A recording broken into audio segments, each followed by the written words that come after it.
ग्रंथ में मुझे मारा जाए, मेरी प्रताड़ना की जाए, जिस ग्रंथ में देवदासी प्रथा हो। First I need to go down, जब मैं अपनी प्यूबर्टी में आऊँ तो मुझे किसी गुरु के आगे देवदासी बन के जाना हो, मुझे अपने आप को सर्व करना पड़े, I will kick literally bloody. जिस तरीके से गृह मंत्री जी ने जो बात कही है, आपकी बात पे आती हूँ, नाम लिया जो अम्बेडकर साहब का, वो मुझे जब मैंने हल्का सा एक क्लिप सुनी थी कुछ सेकंड की, तो मुझे लगा कि देखो यार कितनी गंदगी थी मन के अंदर, सबकॉन्शियस के अंदर पड़ा था, तो वो सबकॉन्शियस के अंदर था तो एकदम से फ्लो में बाहर आ गया था। और अब जो मनुवाद इतने टाइम से बौखला रहा था ना, अब उसको गर्दन से और बालों से पकड़ लिया अम्बेडकरवाद ने, और वो हिला रहा है। और अब इनको पता चल रहा है कि क्या हालत होने वाली है, कि ये ऐसा नहीं था। It was deliberate attempt to insult Ambedkar. Then उसके बाद अपने बीजेपी के हैंडल से प्रेस कॉन्फ्रेंस करके लाइव उस चीज़ को जस्टिफाई करना, दिखाना, और कहीं ना कहीं मंशा थी कि जो हमारा हिंदू कुछ परसेंट जो वोट है वो और कंसोलिडेट हो जाए और लोगों के अंदर ये फीलिंग आ जाए कि देखो अम्बेडकर की बेइज्जती करी ना, आए बड़े ये बनते थे। तो आपने उनको एक आइडेंटिटी के साथ, पहले तो सबसे बड़ा क्राइम आपने ये किया जो अम्बेडकर को उनकी आइडेंटिटी के साथ ये कहा कि फैशन बन चुका है, उनके लोग आज विक्टिम कार्ड प्ले करते हैं, इनके नेता ये कहते हैं। अम्बेडकर को नाम लेना विक्टिम का कार्ड नहीं है, अम्बेडकर का नाम लेना मतलब उस एनर्जी को, उस मिशन को, उस जीवन को फील करना। अम्बेडकर साहब को संसद के अंदर इस तरीके से अपमानित किया गया जानबूझकर, क्योंकि संसद के अंदर आपके ऊपर कोई एक्शन नहीं होगा, तो इस तरीके से ये चाल चली गई। नमस्कार, आप देख रहे हैं 4 PM में आपके साथ नफीसा खान। डॉक्टर भीमराव अंबेडकर के अपमान के बाद लगातार भारतीय जनता पार्टी बुरी तरीके से फंसती जा रही है। एक के बाद एक सड़क पर उनके खिलाफ विरोध प्रदर्शन देखने को मिल रहे हैं। राजनीतिक पार्टियां भी विरोध प्रदर्शन करती। दलित समाज क्या सोचता है इस अपमान को लेकर, ये जानना बेहद जरूरी है। मैंने आपको पहले दिखाया कि दलित समाजों की राय क्या है इस पूरे विवाद को लेकर। भगवान कहते हैं, लेकिन अब आज जब मनु स्मृति दहन दिवस है तो इस पर जानना बेहद ज़रूरी है कि आखिरकार बाबा अंबेडकर का अपमान करना क्या गृह मंत्री अमित शाह की मंशा थी और इसी इंटेंशन के साथ अपमानित किया गया क्योंकि वो दलित समाज से थे। मेरे साथ बातचीत करने के लिए डॉक्टर रितु जी हैं, प्रोफेसर हैं, तो उनसे जान लेते हैं कि उनका इस पूरे मामले को लेकर क्या राय है। डॉक्टर रितु जी, कैसे देख रही हैं जब ये बयान आया संसद के अंदर, बिना किसी डर के, बिना किसी खौफ के, बाबा अंबेडकर एक छोटा मोटा नाम तो नहीं है, देश के संविधान निर्माता हैं, उनको ऐसे अपमानित करना, इस पूरे विवाद को लेकर आपकी राय क्या है? देखिए, राय मेरी वही है जो इस देश के 92% लोगों की राय है। जो आपने अभी देखा है सड़कों पे जन सैलाब, जो आपने अंबेडकर साहब के प्रति प्यार और उनकी इज्जत के प्रति जो रोष आपने लोगों के अंदर देखा है, वही मेरी भावना है। मैं अपने देश से अलग नहीं हूँ, मैं उस 92% आबादी से अलग नहीं हूँ। मेरे दिल के अंदर भी वही आहत और वही फीलिंग्स आई हैं जो उनके अंदर आई है। और डॉक्टर अंबेडकर डेफिनेटली, जो आपने कहा कि वो छोटी, वो हस्ती नहीं है, he is not a person. Doctor Ambedkar एक विचारधारा है। डॉक्टर अंबेडकर उन लोगों से पूछो जिनको अधिकार खाना खाने, रोटी तक भूखे के पेट में, थाली के अंदर रोटी जो जा रही है, जो मान सम्मान से वो जी पा रहा है। आपके हाथ में, आप एक महिला है ना, माइक है, आप स्वतंत्रता के हिसाब से आप एक तरीके से पत्रकारिता कर रही है, अपना राइट चेज कर रही हैं, और मैं आज आपके सामने बोल पा रही हूँ एक गरीब पिछड़े समाज की, दलित समाज की बच्ची होने के नाते। So who has given me these rights? Doctor Ambedkar, his constitution. तो मेरे लिए अगर आप अंबेडकर का नाम भी या किसी इस तरीके से लेंगे कि जो उनकी पर्सनालिटी, उनके ऑरा, उनकी चीज़ को बिलिटल करेगा, definitely we will not tolerate. ये लोग नहीं टॉलरेट करेंगे। And it is not only Dalit, जो प्रोग्रेसिव लोग हैं फ्रॉम द अदर कम्युनिटी, जिनको अपर कास्ट सो कॉल्ड कहा जाता है, इवन उनके अंदर जो प्रोग्रेसिव लोग हैं, दोज हु नो कि उनके घर पे जो बहन, बेटी, माँ है, उसको बोलने की इजाज़त, अधिकार, बाहर निकलने का, चाहे वो आज विमान उड़ा रही है, संसद के अंदर बैठी है, डॉक्टर, इंजीनियर, वकील या टीचर, प्रोफेसर, कुछ भी बन रही है, it is because of Ambedkar, not because of Manu, not because of the संविधान और जो मनु के संविधान या मनुस्मृति के हिसाब से। सो आई थिंक जिस तरीके से गृह मंत्री जी ने जो बात कही है, आपकी बात पे आती हूँ, नाम लिया जो अम्बेडकर साहब का, वो मुझे जब मैंने हल्का सा एक क्लिप सुनी थी कुछ सेकंड की, तो मुझे लगा कि देखो यार कितनी गंदगी थी मन के अंदर, सबकॉन्शियस के अंदर पड़ा था, तो वो सबकॉन्शियस के अंदर था तो एकदम से फ्लो में बाहर आ गया। But then when I heard his full interview, तो वो जब कवर अप किया, then that time when I discussed it with my team, तब मुझे रियलाइज हुआ आफ्टर द डिस्कशन कि ये ऐसा नहीं था। It was deliberate attempt to insult Ambedkar. Then उसके बाद अपने बीजेपी के हैंडल से प्रेस कॉन्फ्रेंस करके लाइव उस चीज़ को जस्टिफाई करना, दिखाना, और कहीं ना कहीं मंशा थी कि जो हमारा हिंदू कुछ परसेंट जो वोट है वो और कंसोलिडेट हो जाए और लोगों के अंदर ये फीलिंग आ जाए कि देखो अम्बेडकर की बेइज्जती करी ना, आए बड़े ये बनते थे। अम्बेडकर साहब को संसद के अंदर इस तरीके से अपमानित किया गया जानबूझकर, क्योंकि संसद के अंदर आपके ऊपर कोई एक्शन नहीं होगा। तो इस तरीके से ये चाल चली गई। But you are also bound by the constitution of India, bound by the law, और आपको पता चलेगा कि जिस तरीके से उनके ऊपर कंप्लेन जमा हुई है SC/ST एक्ट के तहत, उस अम्बेडकर के संविधान की या SC/ST एक्ट की क्या ताकत है, gradually you will get to know, और आपको ये पता चलेगा कि 92% समाज जो अम्बेडकरवादी है उसकी क्या ताकत है। और अब जो मनुवाद इतने टाइम से बौखला रहा था ना, अब उसको गर्दन से और बालों से पकड़ लिया अम्बेडकरवाद ने, और वो हिला रहा है, और अब इनको पता चल रहा है कि क्या हालत होने वाली है। क्या समझा जाए कि मकसद सिर्फ इतना ही था कि दलित समाज को टारगेट किया जाए और उनको अपमानित किया जाए? ऑफ कोर्स जो बाबा साहेब की आइडेंटिटी ये लोग लगाते हैं कि डॉक्टर अंबेडकर सिर्फ दलितों के नेता नहीं थे, उन्होंने दलितों के लिए काम नहीं किया, उन्होंने पूरे देश के लिए काम किया। सिर्फ संविधान ने दलितों को तो अधिकार नहीं दिया ना भाई, वो आपकी महिलाओं को, ऑल ओवर दी, अगर वुमेन की बात करें, जितनी भी औरतों को अधिकार है वो डॉक्टर अंबेडकर ने दिए। डॉक्टर अंबेडकर पूना पैक्ट की लड़ाई लड़ने के लिए गए, तो ये सारी चीज़ें डॉक्टर अंबेडकर ने सिर्फ उनके लिए नहीं की। महिलाएं जो दूसरे समाज की थी, आपके समाज की महिलाएं, सबको अधिकार दिए, समानता का, बराबरी का। तो आपने उनको एक आइडेंटिटी के साथ, पहले तो सबसे बड़ा क्राइम आपने ये किया जो अंबेडकर को उनकी आइडेंटिटी के साथ ये कहा कि फैशन बन चुका है, उनके लोग आज विक्टिम कार्ड प्ले करते हैं, इनके नेता ये कहते हैं। अंबेडकर को नाम लेना विक्टिम का कार्ड नहीं है, अंबेडकर का नाम लेना मतलब उस एनर्जी को, उस मिशन को, उस जीवन को फील करना और वो पावर लेना कि बेटे सहेंगे नहीं, झुकेंगे नहीं, लड़ेंगे तुम्हारे आगे, तुम्हें बोलने नहीं देंगे, तुम्हें बार बार एहसास दिलाएंगे कि तुम MLA MP हो, संसद में बैठे होम मिनिस्टर हो, इस देश के नौकर हो, इस जनता के, पूरे भारत के नौकर हो तुम। तो तुम्हें बार बार वो एहसास दिलाएंगे, and that's what I am ready to do. I will always tell him that you are the servant और नौकर इस पूरे भारत के। ये है अम्बेडकर के संविधान की ताकत। एक तरफ PM मोदी देखिए संविधान को सर माथे लगाते हैं, शीश झुकाते हैं, दूसरी तरफ अमित शाह जी इस तरीके का बयान देते हैं। एक ही पार्टी के दोनों नेता हैं और दोनों ही सम्मानित पद पर हैं। उनकी ये भावना क्या दर्शा रहा है? क्या पॉलिटिकल है सब चीज़ें जो दर्शा रही हैं? देखिए, for a politician definitely like Modi everything is politics, but संविधान को माथे पे लगाना वो ग्रंथ डिजर्व करता है कि उसे माथे पे लगाया जाए। बट माथे पे कौन लगा रहा है? That is a propaganda.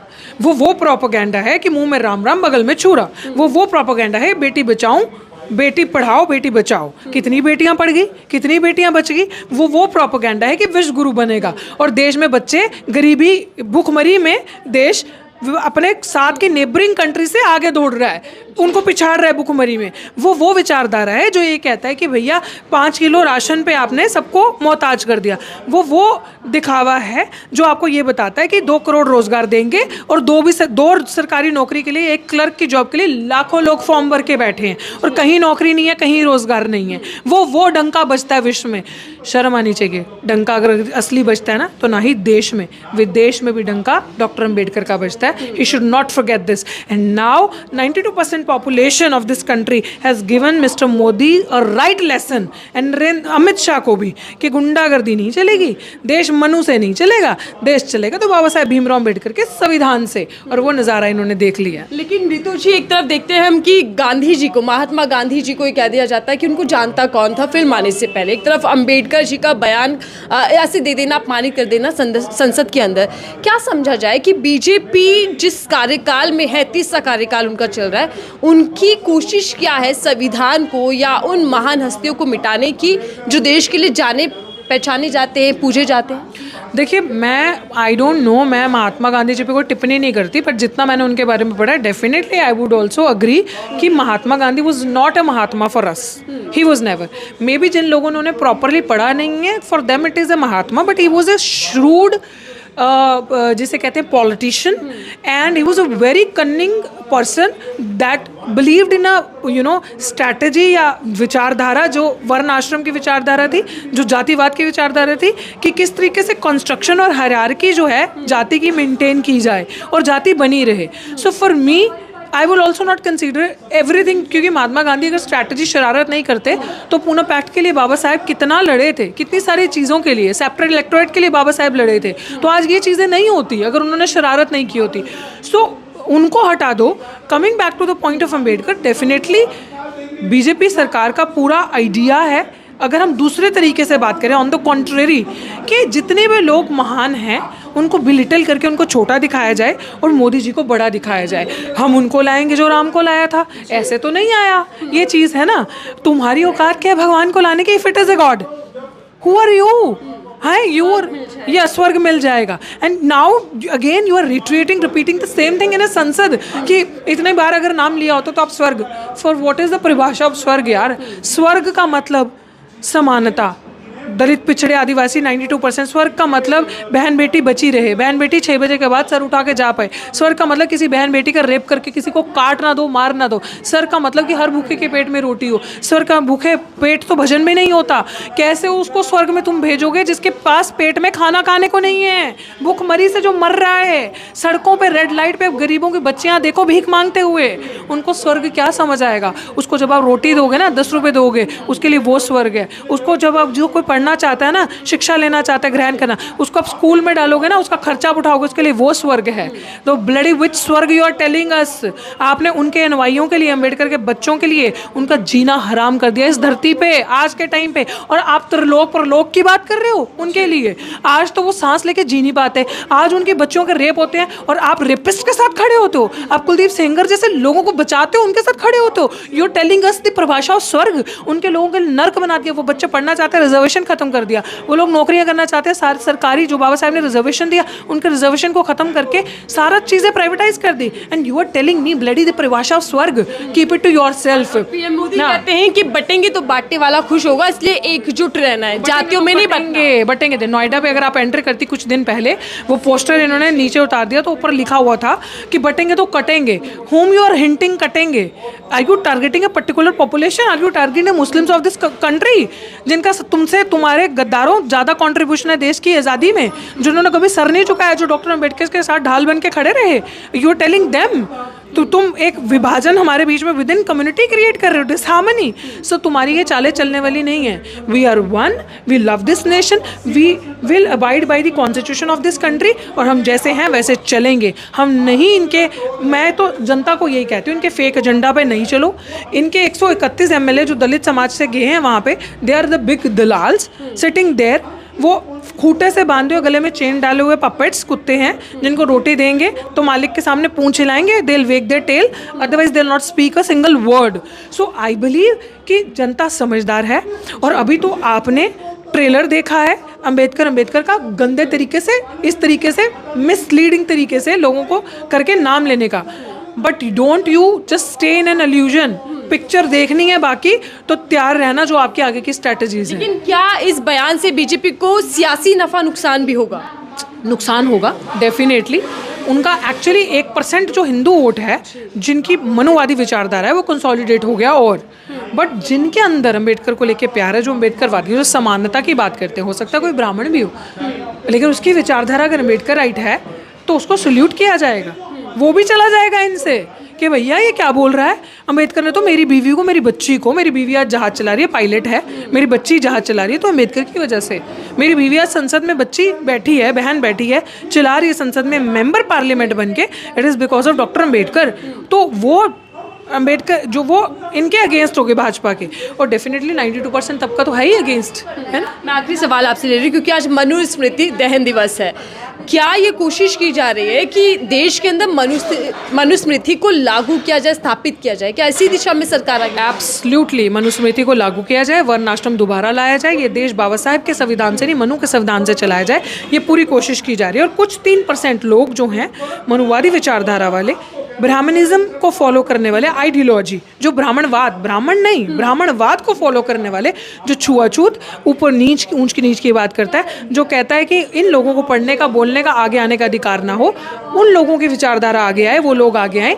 तो हम लोग जो सदी, जिनको अभी कुछ सालों से राइट्स मिले हैं ना, वो लोग दोबारा उसी सिचुएशन स्थिति पे आ जाएं, तो ऐसा ग्रंथ, ऐसी किताब जो डॉक्टर अम्बेडकर ने किया था, मुझे अगर आप अभी देंगे मैं अभी फाड़ूंगी, जलाऊंगी अभी के अभी, because as a women forget my identity, dominate identity कि मैं किस कैटेगरी, किस कम्युनिटी से आती हूँ, but as a women I believe मैं इमीडिएटली उस ग्रंथ को जलाऊंगी जो कहता है ढोर गवार शूद्र पशु नारी है ताड़न के अधिकारी, जो मेरे को मेरी स्तन को एक्सपोज करके रखने का लिए कहता है, वो ग्रंथ जिस पे मुझे अपना स्तन का टैक्स देना होगा, वो ग्रंथ जो मुझे बाहर निकलने के लिए बाप भाई और अपने पार्टनर का सहारा लेना पड़े, जिस ग्रंथ में मुझे मारा जाए, मेरी प्रताड़ना की जाए, जिस ग्रंथ में देवदासी प्रथा हो। First I need to bow down, जब मैं अपनी प्यूबर्टी में आऊँ तो मुझे किसी गुरु के आगे देवदासी बन के जाना हो, मुझे अपने आप को सर्व करना पड़े, I will kick literally bloody any kind of damn that ग्रंथ and I will always worship किस तरीके से, वर्शिप के उन विचारों को अपनी ज़िंदगी में लाना, डॉक्टर अम्बेडकर की सिखलाइयों को कि मैं किसी का भी बुरा ना करूं, हर एक का भला करूं, हर एक की समानता, इक्वालिटी की बात करूं, और वो ग्रंथ जो एक महिला होने के नाते मुझे सर उठाने की इजाज़त देता है, आपको माइक पकड़ने की इजाज़त देता है और समझौतेवादी नहीं बनाता। दैट इज़ द ग्रंथ संविधान ऑफ डॉक्टर अम्बेडकर। धन्यवाद हमसे बातचीत करने के लिए। डॉक्टर रितु जी हमारे साथी, जिनका साफ कहना है कि देश के अंदर जो लड़ाई चल रही है वो संविधान वर्सेस मनुस्मृति चल रही है, और इस लड़ाई में भारतीय जनता पार्टी बुरी तरीके से फंसती जा रही है, क्योंकि अब अमित शाह के बयान के बाद राजनीतिक दल हो या फिर देश की आम जनता हो, वो सड़कों पर है और लगातार यही मांग कर रहे हैं कि माफ़ी के साथ साथ इस्तीफा देना चाहिए, क्योंकि ये बाबा साहिब का अपमान देश सहने वाला नहीं है। इस बयान को लेकर उनको माफ़ी मांगनी ही होगी। आपकी राय क्या साझा कीजिएगा, फर्क दीजिए।